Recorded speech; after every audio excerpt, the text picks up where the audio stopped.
Mungkin kamu pernah mengalami kejadian bertemu hantu. Mulai dari hanya sekedar merasakan, mendengar, dan mencium aromanya saja. Dan biasanya bisa membuat bulu kuduk berdiri seketika. Namaku Jenistra Lestari.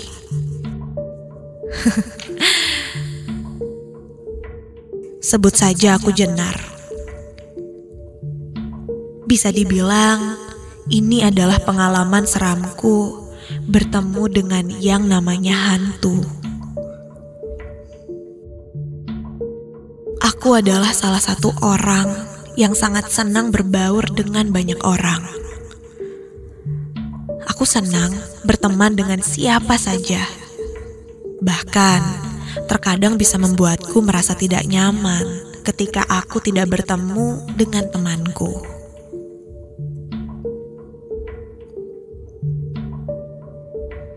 Dan pengalaman yang akan kuceritakan malam ini terjadi ketika bulan Desember tahun lalu, bertepatan dengan acara Natal. Pada saat itu, keluargaku membuat sebuah agenda untuk merayakan malam Natal di luar kota, yaitu di rumah nenek yang berada di daerah Semarang. Namun, karena saat itu aku sedang tidak enak badan, dengan sangat terpaksa aku memutuskan tidak ikut. Awalnya, ibu menyarankan ayah untuk membatalkan saja dan merayakan di rumah, karena melihat kondisiku sendiri saat itu kurang sehat.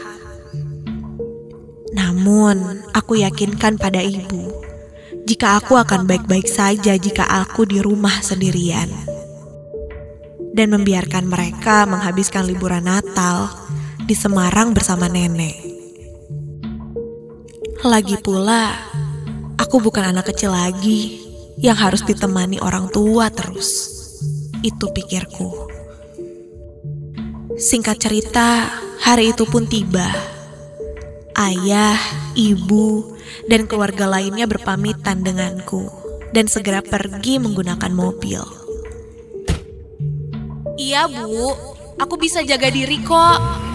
Tenang, aku kan udah gede. Ibu have fun ya di sana. Salam sama nenek.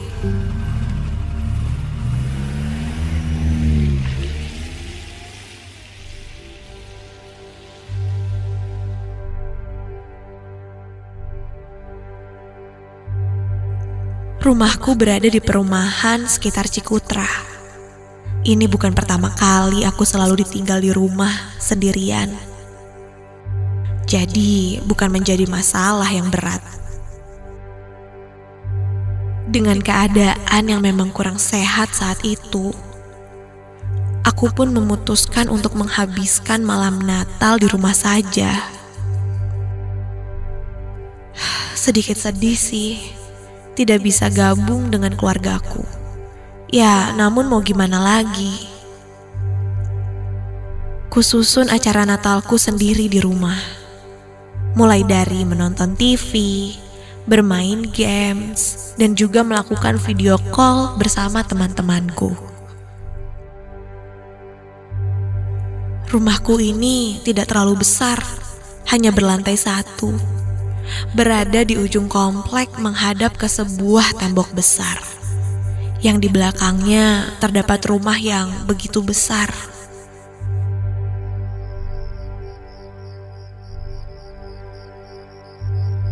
Singkat cerita, malam pun tiba. Kulihat jam menunjukkan jam 10 malam. Saat itu, aku sedang asik melakukan video call bersama teman-temanku. Hey guys, Merry Christmas ya. Sorry, gue gak bisa gabung sama kalian. Ini juga gue di rumah sendirian. Keluarga lagi pada ke Semarang. Sebenarnya, aku ingin sekali mengundang teman-temanku untuk mampir ke rumah. Namun, ibuku melarangku untuk menerima tamu. Karena melihat dari kondisiku yang saat itu sedang sakit. Dan takutnya malah tak kunjung sembuh.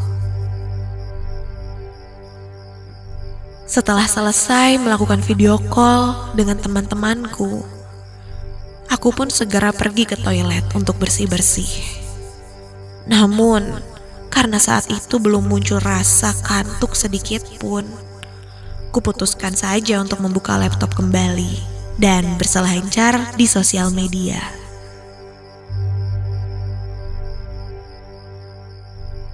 Sampai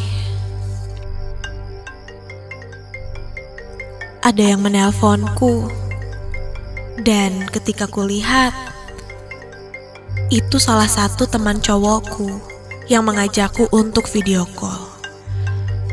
Melihat itu, aku sedikit malas, karena cowok ini bisa dibilang dari dulu ingin sekali dekat denganku. Namun beberapa kali aku menolaknya. Kuhiraukan saja panggilan video itu. Sampai lama-kelamaan panggilan itu membuatku risih dan memaksaku untuk mengangkatnya. Iya, halo. Kenapa? Iya, sendirian di rumah nih. Lagi kurang sehat. Ketika aku sedang mengobrol, di tengah-tengah obrolanku itu, tiba-tiba saja terdengar suara pintu yang diketuk. Mendengar itu, aku seperti mendapat alasan untuk segera menyudahi panggilan itu. Udah dulu ya. Ada tamu tuh yang datang. Dah. Sedikit lega saat itu.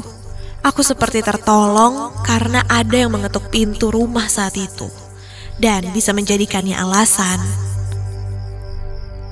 Aku pun langsung beranjak berdiri untuk membukakan pintu. Namun, ketika baru saja aku membuka pintu,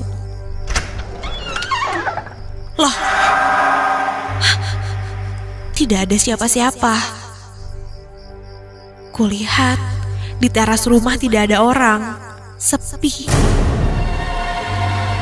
Hanya suara binatang-binatang malam saja yang kudengar malam itu. Muncul sedikit rasa takut saat itu. Aku pun menghiraukannya dan segera kembali masuk ke dalam rumah.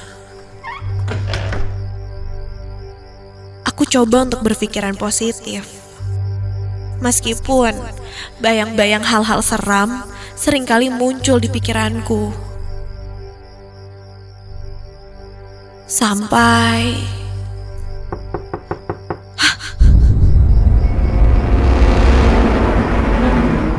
ku dengar suara ketukan pintu itu lagi. Dan ketukan itu semakin keras. Iya, tunggu. Jawabku ketus. Baru saja aku akan membuka pintu lagi. Ketukan itu pun hilang.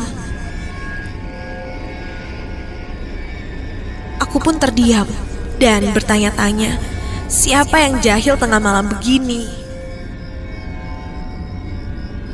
Sampai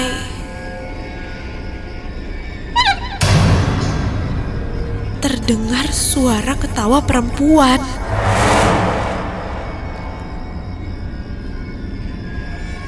Karena penasaran, aku pun langsung membuka pintu itu dan astaga! Aku kaget setengah mati ketika di depanku aku melihat sesosok makhluk yang sedang jongkok di dekat pintu rumahku. Sosok itu jongkok membelakangiku. Rambutnya berantakan dan panjang. Dan dengan sangat tiba-tiba, dia membalikkan badan. Dan kali ini terlihat mukanya yang terkena luka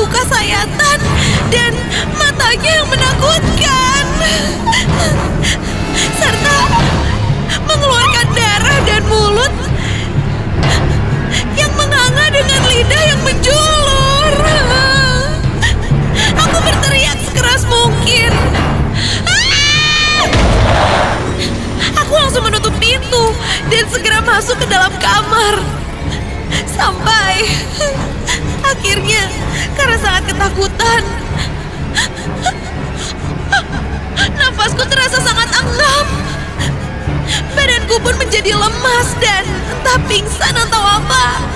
Aku pun tak sadarkan diri.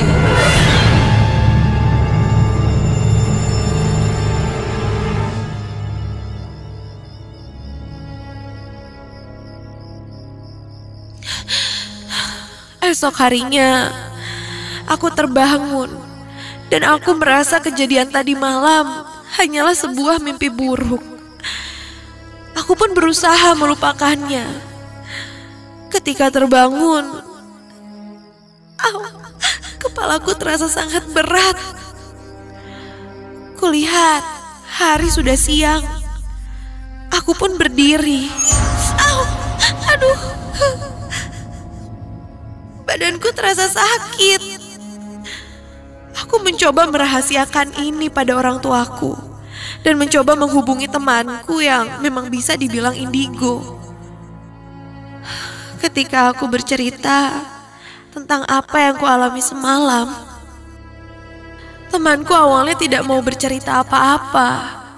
Sampai akhirnya dia pun bilang bahwa di depan rumahku itu, rumah yang ada di balik tembok besar itu, pernah ada seorang wanita yang dibunuh. Dan akhirnya wanita itu pun meninggal.